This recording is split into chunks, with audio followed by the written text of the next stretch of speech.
Kung si Pangulong Aquino ang tatanungin, hindi totoong nanumbalik na ang suporta ng mga Pinoy sa pamilya Marcos. Naiindigan din si Pinoy na dapat humingi ng tawad ng mga Marcos dahil sa nangyari noong martial law. Umaaksyon si Royce Stagit. There is a resurgence of support? Yes, sir. No. I think the answer to that is very obvious, Joel. I don't think so. Ito ang sagot ni Pangulong Aquino nang matanong tungkol sa umunoy pagbabalik ng suporta sa mga Marcos kasabay ng pagtakbo bilang vice-presidente ni Senador Bongbong Marcos.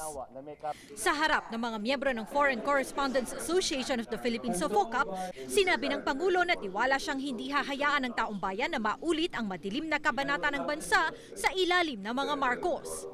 Dagdag ni Pinoy, dapat humingi ng tawad ang pamilya Marcos dahil sa mga pag-abuso noong martial law.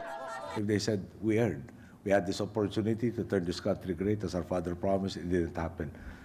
We apologize. We want to make amends. That, I think, would have been very, very acceptable. We are a forgiving people as a general rule.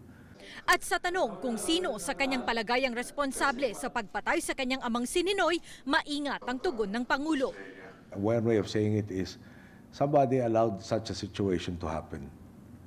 No, and I think that's the least I can say. Natanong din ng Pangulo sa mga prioridad ng kanyang administrasyon sa nalalabing buwan niya sa pwesto. Nananatili raw prioridad ang pagpasa sa Bangsamoro Basic Law at Anti-Dynasty Law. Pero ang pagbaba sa income tax, muling tinabla ng Pangulo. But I have to remind everybody, we're still operating under budget deficit. Ito na ang huling presidential forum ni Aquino, kaya natanong siya sa plano niya matapos bumaba ng pwesto.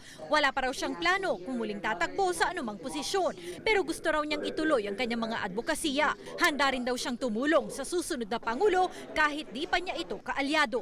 If my help is requested by anybody, then I should always be willing to help anybody regardless of the status.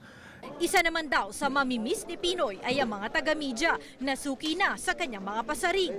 At gaya ng mga nakaraang FOCAP, may patutsada ang Pangulo sa local media na ikinumpara niya sa foreign press. Even as some of you must understandably measure success in breaking a story milliseconds ahead of the competition, you also put a premium on balance and context. How I wish all media would do the same. Siyempre, di nawala ang tanong kung may plano na siyang magpakasal pagbaba sa pwesto. Even before June 30, 2016, if the right person comes around. Umaaksyon, Royce Nagit, News 5. Be sure to come back. News 5 everywhere. Copyright 2015.